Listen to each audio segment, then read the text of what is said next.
Hello, everyone. In this video, we're going to continue with the taxi RL series. And in this video, you're going to train your first RL agent using tabular Q learning. So the goal for this video is to train an RL agent for the taxi environment.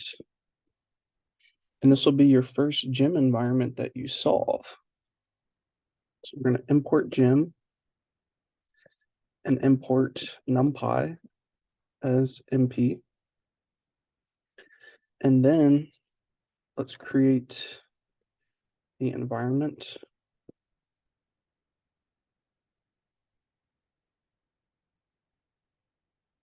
Bash version 3 for the third version. And to use tabular Q learning, we need to have a finite set of states and a finite set of actions. And we can get the number of actions as follows. .n, and the number of states in the environment as environment.observation space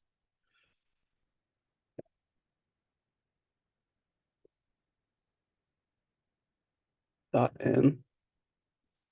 And let's set up our Q table as well. That'll be storing the Q values for every state action pair.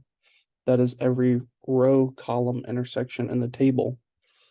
And that'll be important for determining what is the optimal policy or what is the optimal thing for the taxi to do in the environment. So let's set that up, get the shape correct, put it in states, and then this is customary to put the states first, the number of states, and then the number of actions. And then we'll set the learning rate for the RL agent to 0.1 and set a discount factor of 0.9. That'll discount future return.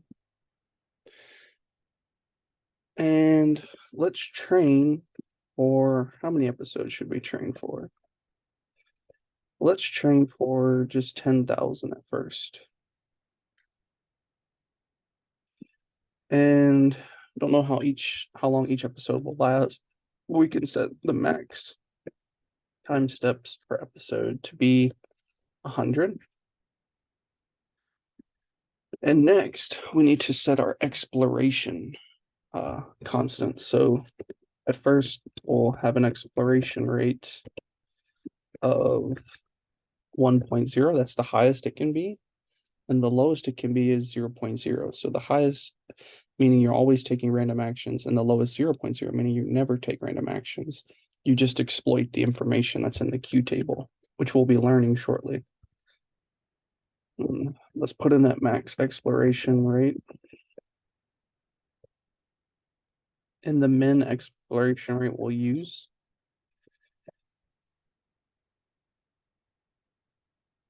0.1, and the exploration decay rate is 0.001. So we'll decay after each decision and time step after we collect a reward. So now let's train the agent. This is going to be the main training loop for episode n range number of episodes. We have to reset the environment to get to that initial state.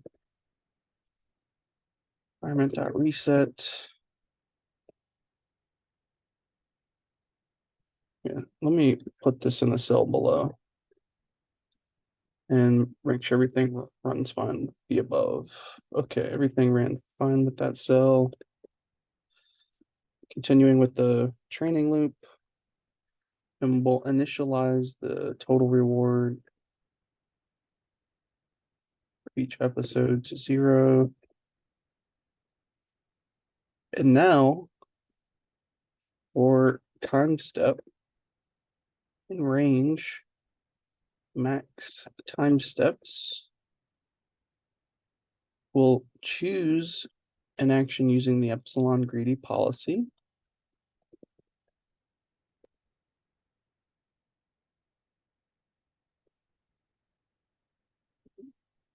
Uniform 0 to 1.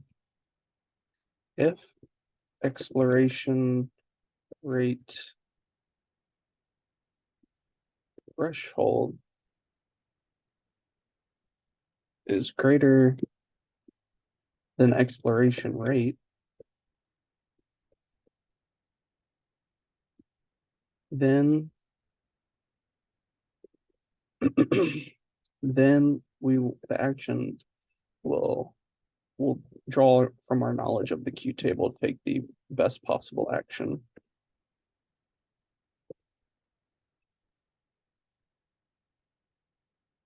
Otherwise, or else, we'll take a random action from our action space. And remember, for the taxi, the possible actions are move left, right, up, or down. Next is where we take a step in the environment. So we'll get our next state. So everything on the left side here is going to be from our function call. We'll collect. We'll get the reward from taking that action in a certain state. The done variable for whether or not the episode is over. Some useless info we never use. And let's take our step. Let the agent take its step. And then this is the main piece of code in this training loop where we put everything together and update the Q table. So what that looks like is for the specific state or observation and action, we're going to update that. Plus equals, so we'll take what that Q value currently is, and we'll update it with the learning rate times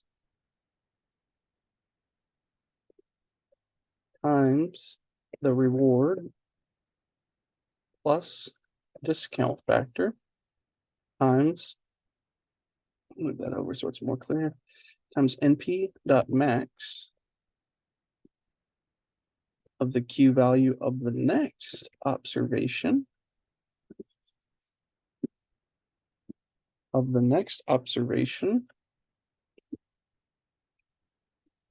And I know this is a long line, so I'm going to break it up here. You can use backslash to break a long line of code up like that. Minus, break it up again. And this is the last thing. We need to subtract off the current Q value for the observation from which we took the action. And that is our update line of code right there. And as we train and take lots of random actions from all the different observations, the Q table will start to populate and fill out over time and arrive at the correct Q value for taking in what are the current rewards and what are the expected future possible rewards from each observation and action pair. And next, we need to set the old observation to the new next observation. And we can increment the total reward. This is nice if you want to do some visualizations later to save the reward from each time step in an episode. And lastly, we need to check if the episode is over. So we can use if done break. And then going back, we need to the last thing actually of this loop is to decrease the exploration rate. So exploration rate equals min exploration rate, which is the minimum exploration we can ever reach, plus the max exploration rate minus the min exploration rate times, let me break this up. I'll just keep it going. What the hell? NP dot X negative our exploration decay rate times the current episode number. Episode. All right.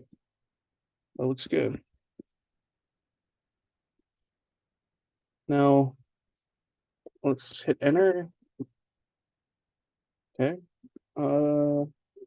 Next observation is not defined. Let's see. Oh, here's a typo. Next observation. All right, we're running, we're training.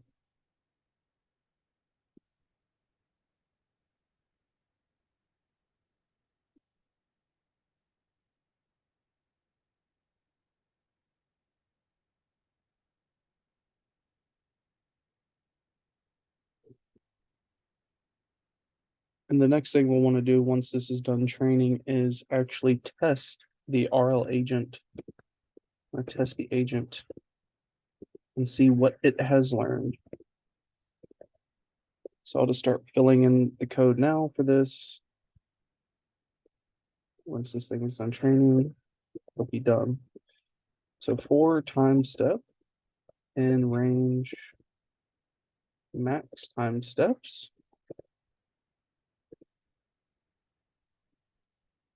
We can render the environment as you saw before. Render. But now, since we're done training, we'll just always take the action with the highest Q value. So np.argmax, the Q value, the current observation, over all possible actions from that observation. And we're taking our step.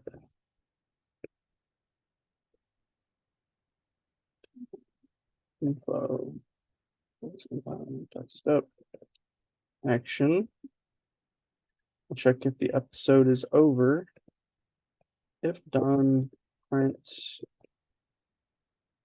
episode finished. Oh, looks like our training code is finished, or the agent's done training. After, and I'm gonna format the string. Could use F strings as well. Format time step +1. So we can know how long it took to complete an episode. All right, let's visualize this. Okay, we started there. Traveling east.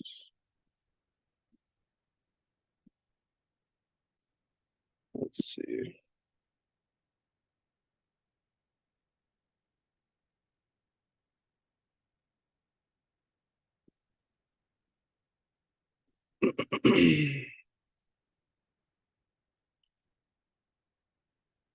All right.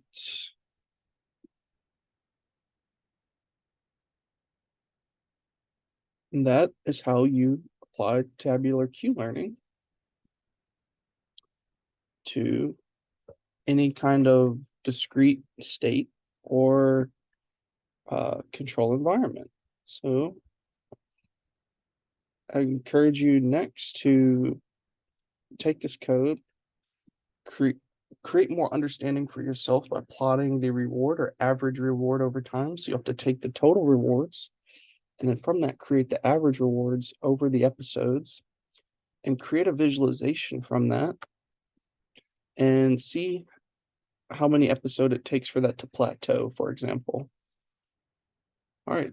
In the next video, we'll continue on to the next gym example, and we'll do several environments that we'll be able to keep applying tabular Q-learning, and you'll get to keep seeing different state and control spaces with similar characteristics so that you can continue to understand how to apply tabular Q-learning to your own problem in the future. That is the hope.